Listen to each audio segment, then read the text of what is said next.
气乱云，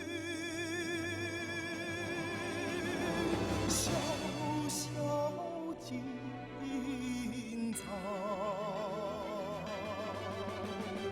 漫漫红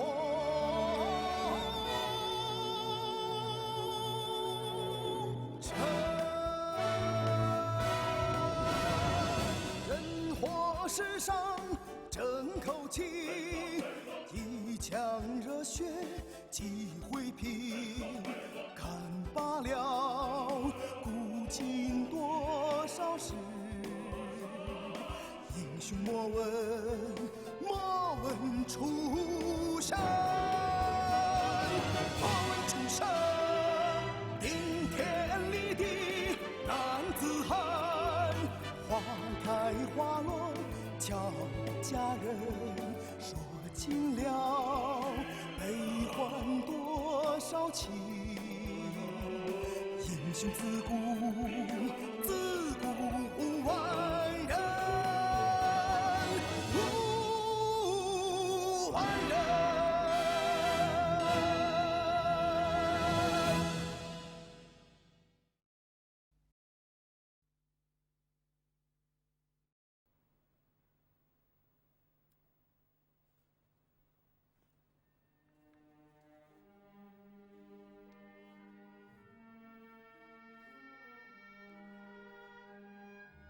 妥妥率大军南下围歼方国珍，金陵只留8000老弱，战机稍纵即逝。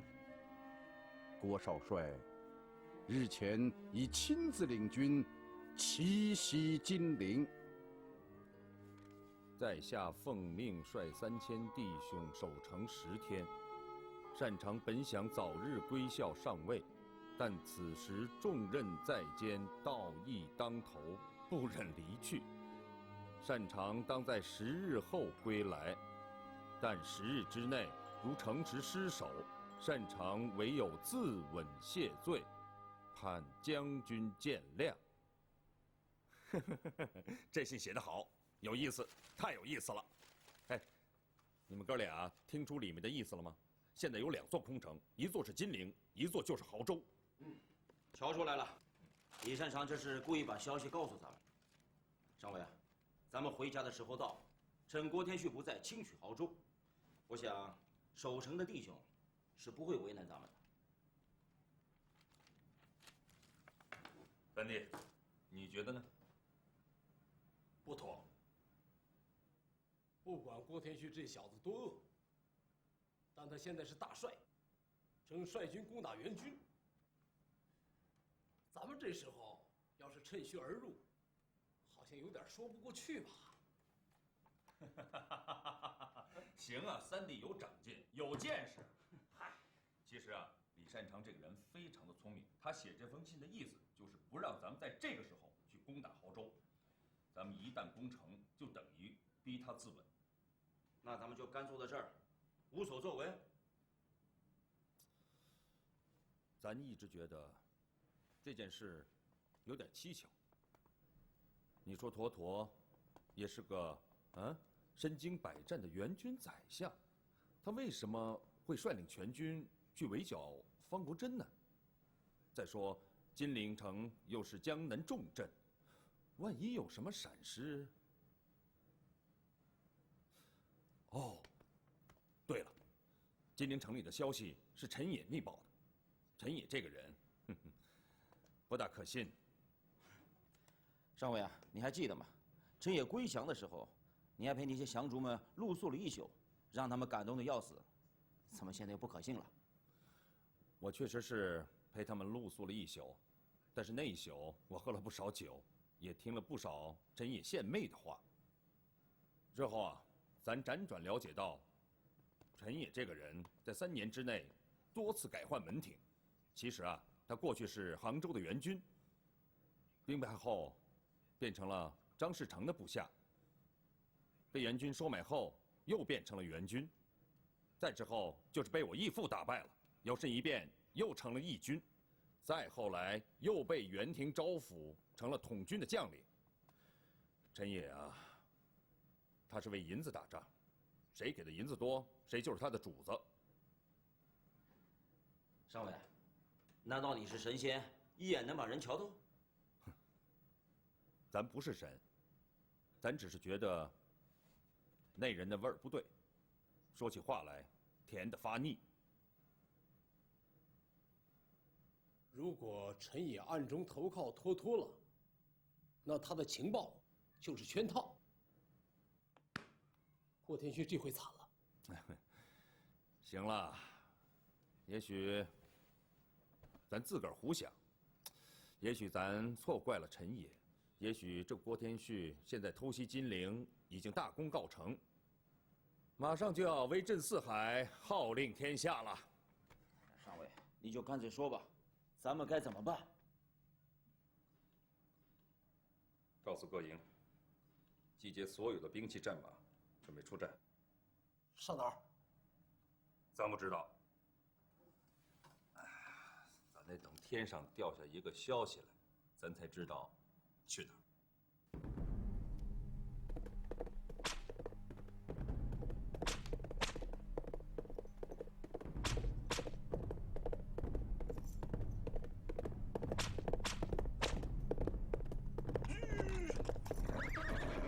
上尉呢？在里边。上尉在哪儿？上尉，出大事了！上尉，上尉，上尉，出大事了！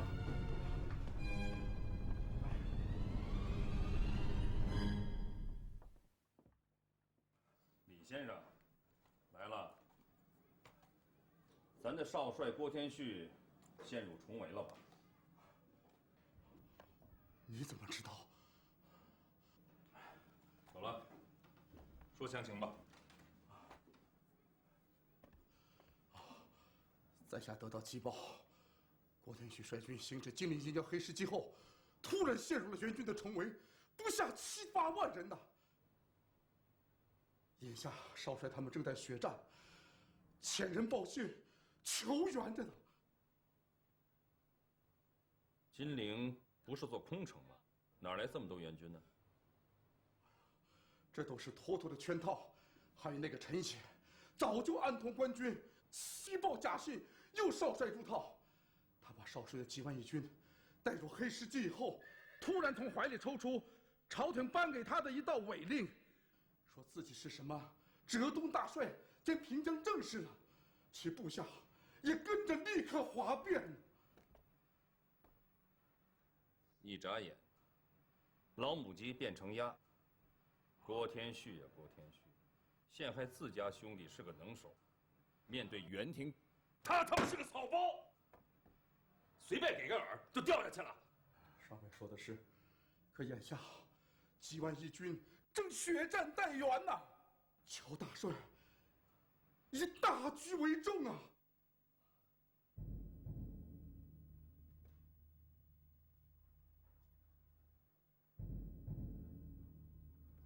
命令全军立刻出发。遵命。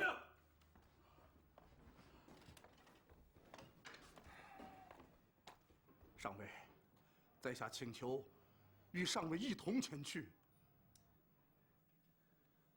李先生，此战肯定是场恶仗，十分危险，恐怕连咱都回不来喽。擅长再也不愿意离开上尉了，愿与上尉同生共死。好啊，来呀，把咱的坐骑让给李先生骑。得令。谢上尉。敢问上尉，你怎么知道郭天旭会陷入圈套呢？臣也不可信。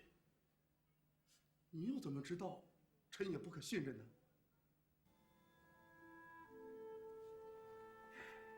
先生，咱元璋最擅长的，可能不是打仗，是观察人心。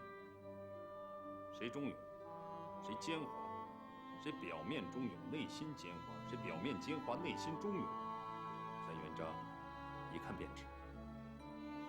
乱世当中，许多人都曾经闻风使舵，易主而逝，就连他李善长也不例外。现在他总算明白了，只有咱朱元璋才是你唯一的主子。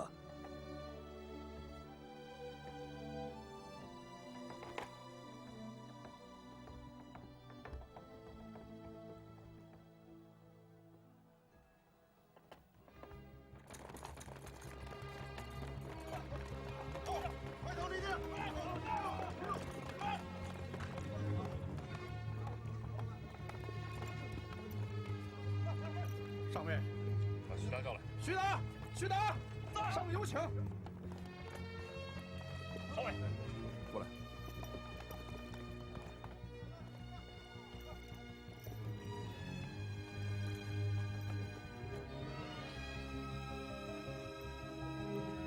放心吧。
东西南三面都是援军占据着，弟兄们死伤多半了。那北边呢？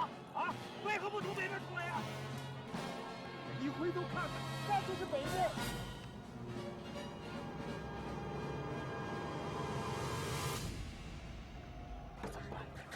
慢点，难道就在这儿等死不成吗？眼下情况，咱们只有坚守待援了。这个时候，谁他妈会救援咱们呢？只有朱元璋了，他肯定早已收到了咱们的败报。如果他能带一支军兵来，迅速赶到的话，咱们还是有希望的。赶紧，弟兄，把帽子突出去，令朱元璋火速增援。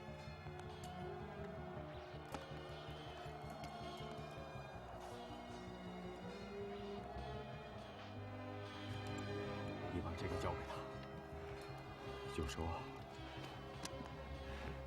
我求他了，如果他能亲自赶来解围，从今往后，义军的大帅就是他了。遵命，我再派人出门看。少帅，我家还有句话，快说。你身为大帅，缩在这儿恐怕不行，你得站在高处，让将士们看见，他们才能为你殊死奋战。说得对，弟兄们，蜀汉大军即将来援，咱们赶紧拿下对面那座山头，再坚守2天，咱们就能重回亳州了。弟兄们，跟着我冲啊！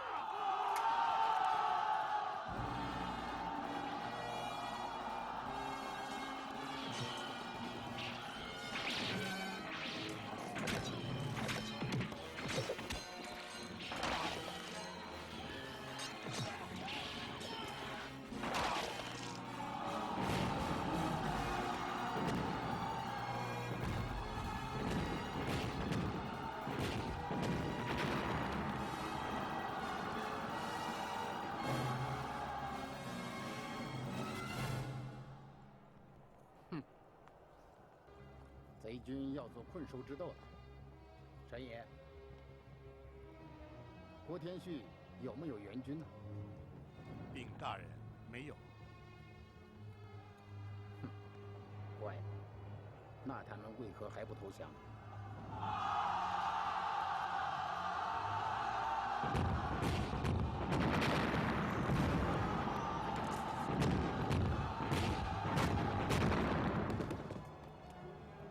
你肯定他们不会有援军吧？末将绝对肯定，500里内再没有任何贼军了。那个朱元璋呢？禀大人，他早就被郭天旭赶到黄冈去了。胡嘎将军，末将在。你迅速回城传我的命令，将金陵城里的内卫、城防，包括护院的兵丁们，全部调来增援，务必在天黑之前将这股贼军歼灭，免得夜长梦多。遵命。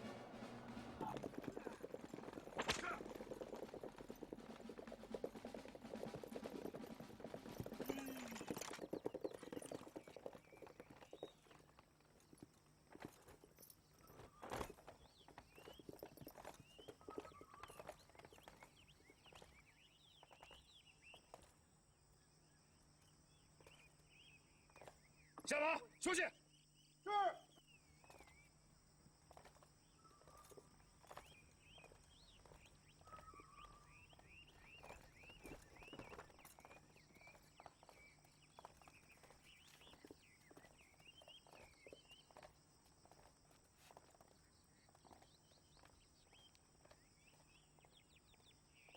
想当年，咱当游僧那会儿，来过这儿，就在这个亭子里睡了一宿，差点把咱给冻死。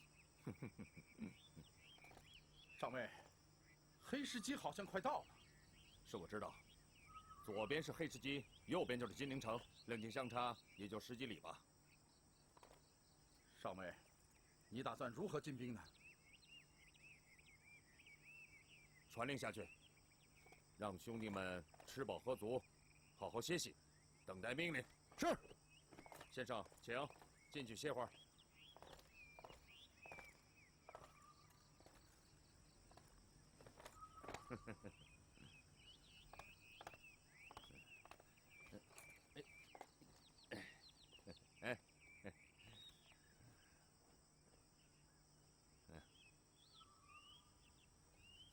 先生，给吃吧，这饼好着呢。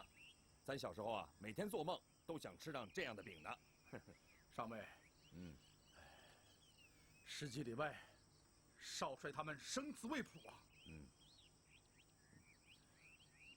我已经感觉到了，他们现在已经到了最后关头了。那咱们此刻，吃饱喝足以后再说。这往往不会吃喝的人就不会打仗，知道吧？上尉，这上尉，上尉，弟兄怎么都停下来了？二弟，咱再等一个消息。上尉，出发前你就说等天上掉个消息下来，那现在等什么？咱再等天上掉第2个消息。在哪儿？哎，看，来了。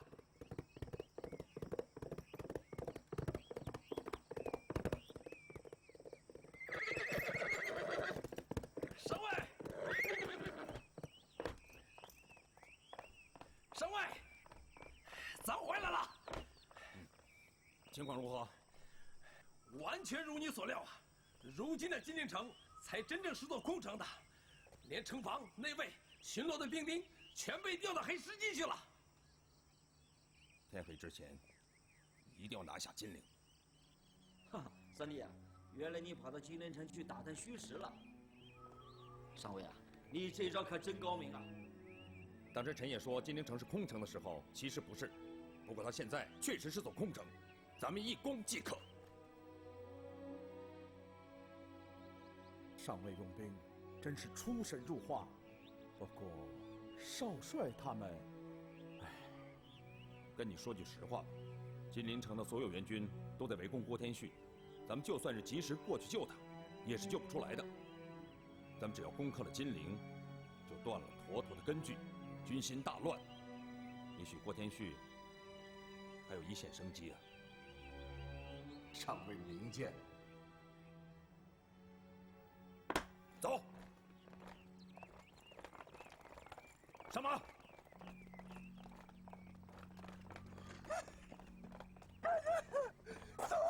看到你们了。是，你是从黑石矶过来的吗？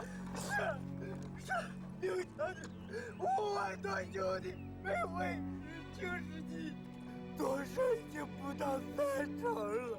你们还能坚持多久？到不了天黑了。带去。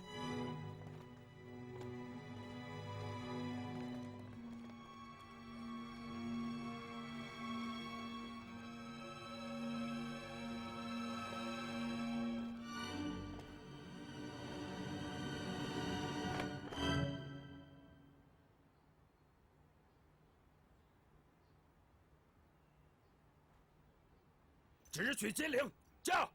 加油！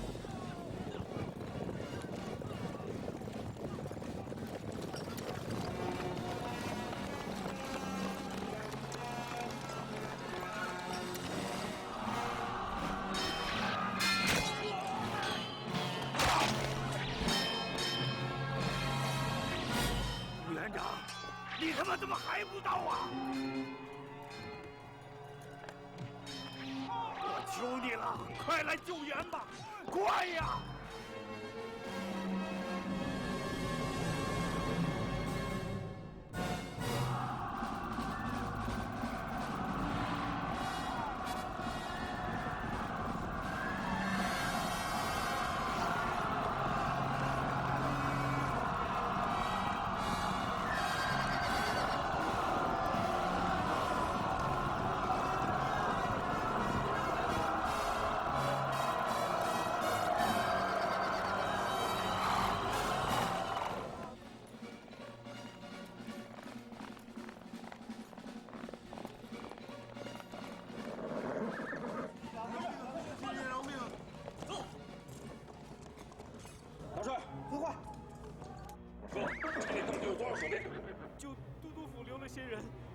其他兵马都被调走了。我认识，转过那个街角，就是金陵都督府的。二弟，赶紧率人占领都督府，去！走走，就这。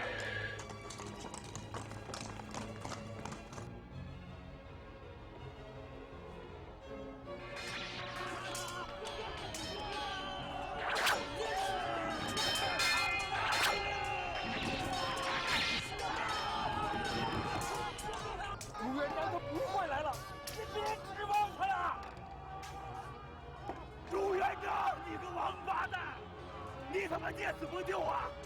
老子悔不当初，早他妈就该活剐了你！你他妈不得好死！你他妈不得好死你！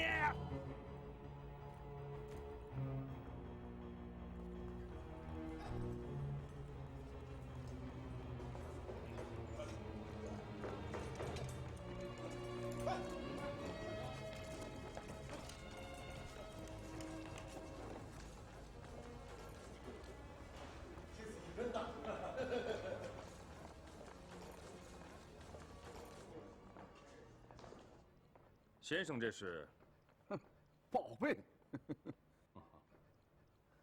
战情还未定，先生就开始搜罗起宝物来了啊！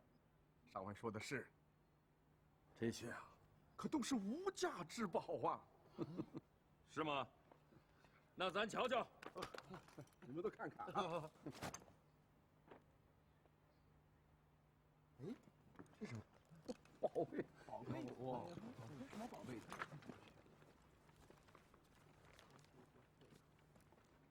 先生，您这是？上尉，他们可是朝廷在江南6省的税赋钱粮户籍表册，谁要是掌握了他们，是以对大元东南各省府州县的兵丁田亩、税收财政等事是了如指掌。上尉，你取天下之后，难道就不要治天下吗？他们可是治天下的宝贝啊！先生，您可真了不起啊，心思想得细，想得远。这倒让我想起一件事来。何事？当年汉高祖刘邦带兵攻克长安，兵破咸阳宫的时候，人人的心思都在金银珠宝上。只有宰相萧何呀，一心直奔着说服表格。先生，您就是咱的萧何呀，您就是治天下最大的宝物。对，上尉雄才大略，智勇盖世，如同当年的这个汉高祖。可在下当不起那个萧何，当不起也要当。天下大事，只有敢做敢当者可为。上尉说话，真是刀刀见血呀！先生，想把这些宝物运回哪儿去啊？运回咱们亳州啊！啊，对，回亳州。对，是。咱不回了，金陵就是咱的首府。来，不回了，不回了，哎。你他妈不得好死啊！不得好死啊！妈有个屁用啊！少帅，你是咱义军的头，万万不能落在袁军的手里受羞辱啊！少帅，你拿主意吧！啊！拿什么主意？少帅，你自己明白。你让我自尽？少帅，你如果不自尽，难道愿意受袁军的羞辱吗？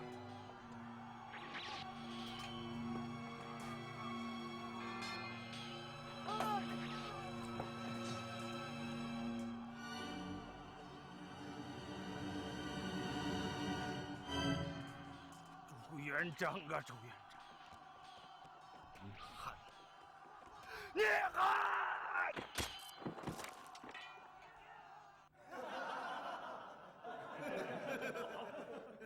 少尉，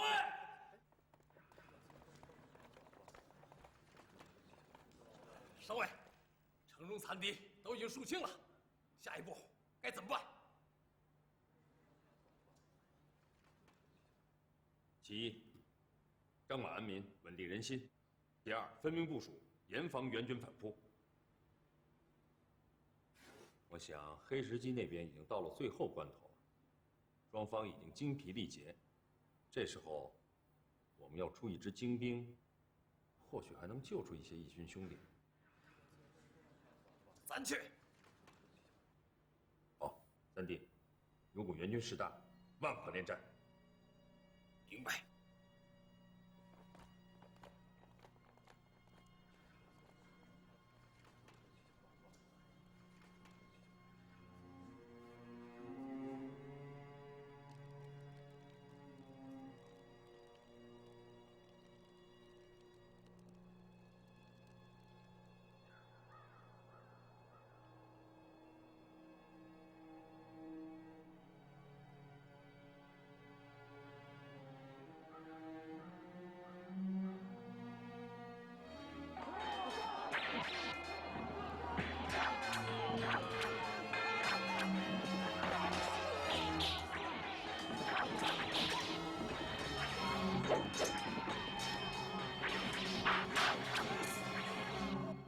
陈宇，你也做过义军吧？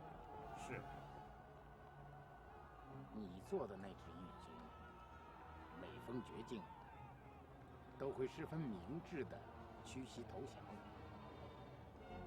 这伙人是怎么回事？他们难道真的宁死不降吗？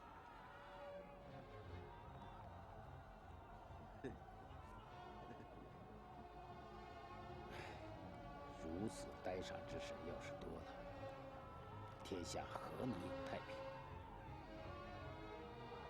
大人，不好了！城内守军来报，有大批贼军偷袭金陵。贼军全部困在此地，严严待毙，怎么还有贼军呢？过来！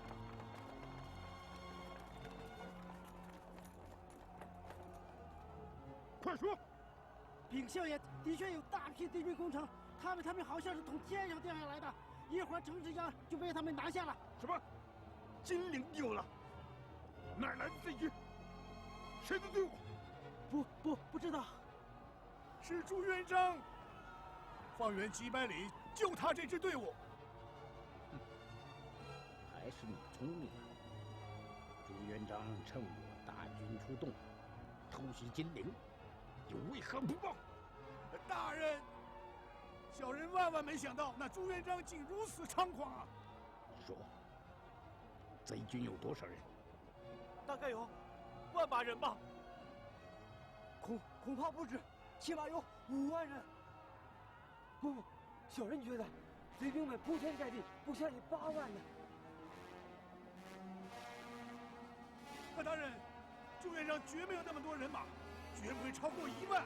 这些人是被他们打怕了、吓坏了，草木皆兵啊！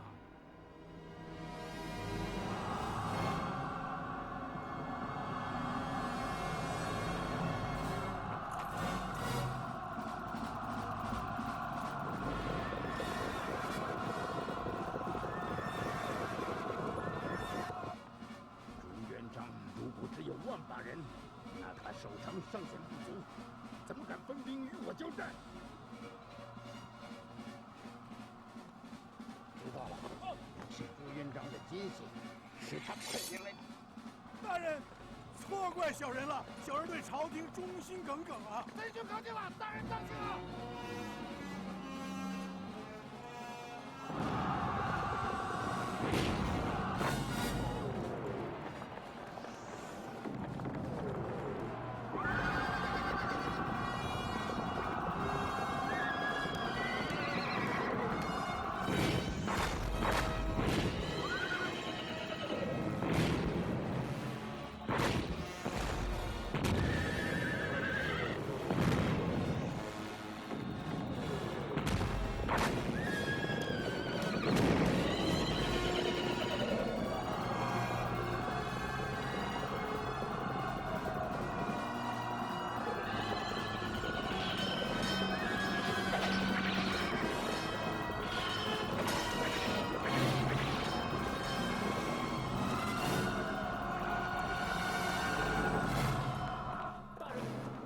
凶猛，我们怎么办呢？金陵已失，两面受敌，朱元璋在附近必定还有伏兵啊！传令，收缩军阵，且战且退，转往东南方向。待战局稳定后，再想法子吧。遵命。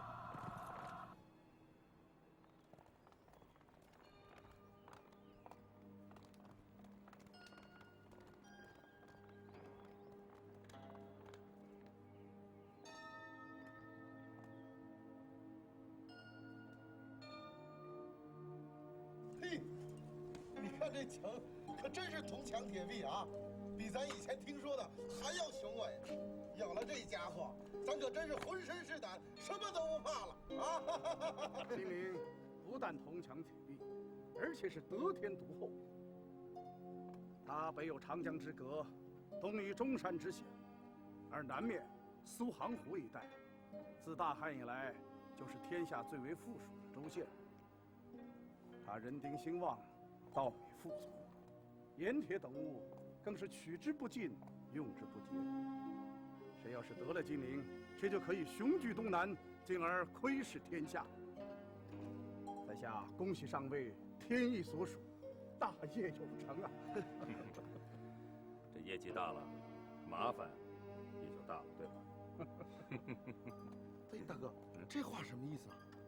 哎，咱没得到金陵之前，天下英雄瞧不见咱，即使瞧见了，也瞧不起咱。现在咱们拿下了金陵，大元朝廷还不吓一跳，还不把咱当做一个大敌呀？不光朝廷啊，四方的义军首领肯定也坐立不安了。西边的陈友谅，南边的张士诚，谁没有成笔之心呢？我朱元璋给皇上和天下英雄添大麻烦了。哈哈哈哈哈哈！哎，大哥，三哥回来了。少尉，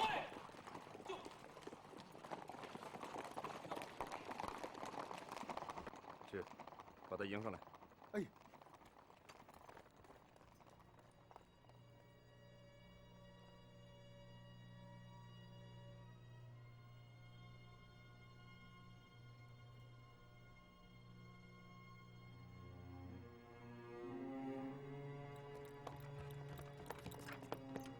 少尉，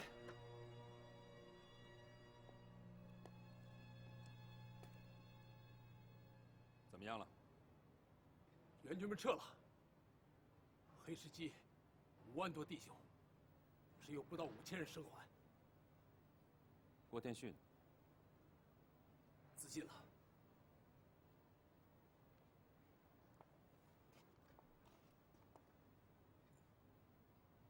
不错啊。啥？我说他不错，起码还有点骨气。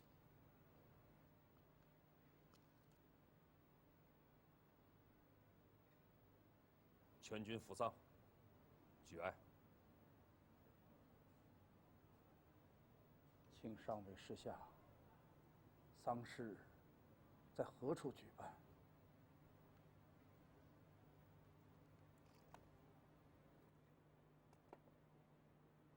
就在这儿吧，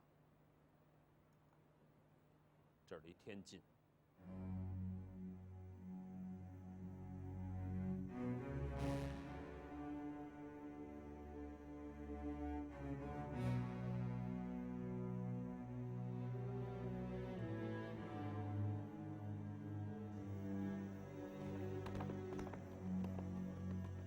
元长，率3军将士，叩祭大帅郭天旭在天之灵。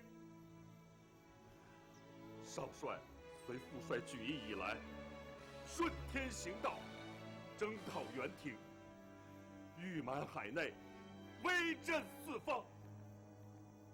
郭氏父子2代大帅，参如日月，名垂古今。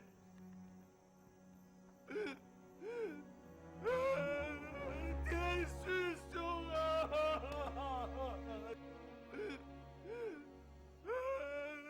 天旭兄啊！天旭兄！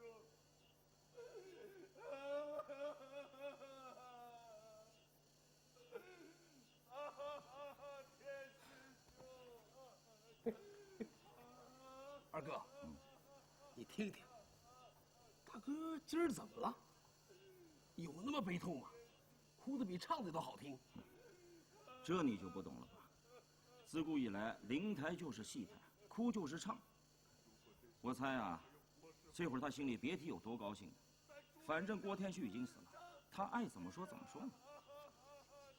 哎，你听这唱词，肉麻不？肯定李善长写的。我听这词儿挺好。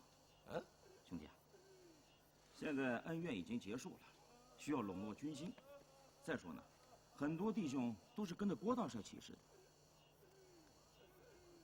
哎，二哥，你感觉到没有？咱大哥比以前能多了，也厉害多了。怎么说？以前他的性情和咱俩一样，实在。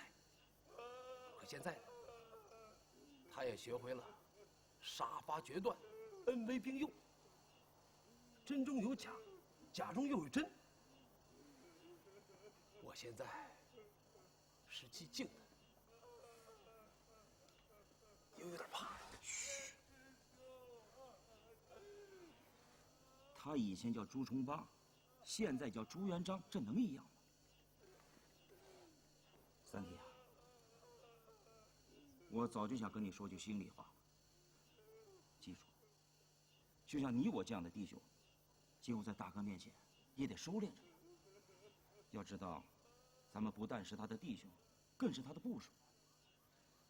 天意难测，军法无情啊！热，真热。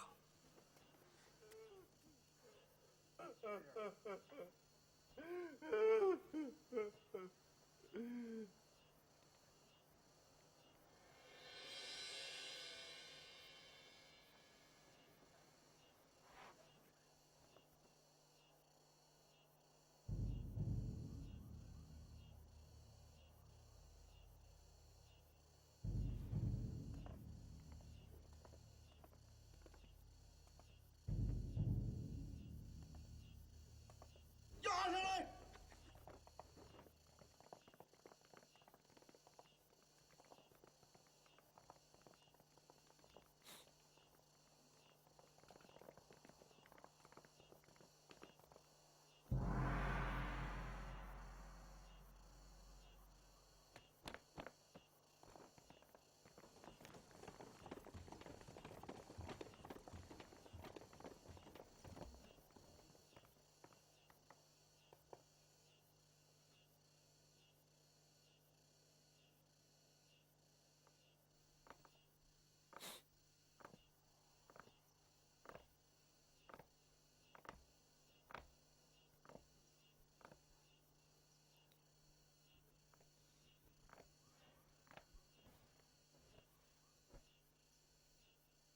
恭喜你了，又被咱擒获了。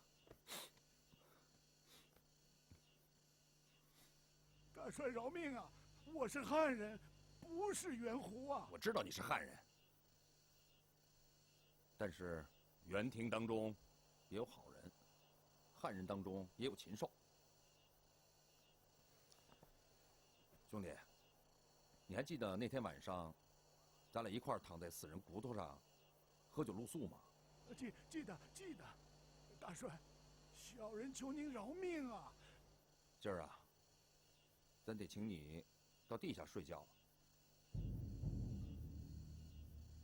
陈兄弟，你可真诚啊！啊，在义军和朝廷之间4次盼来盼去了，加上这一次陷害郭天旭，是第5次了吧？啊？真可惜呀，你怎么就一颗脑袋呢？在。这颗脑袋省着点砍，分5刀砍下，啊！遵命。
招夫等于向贼兵们认输。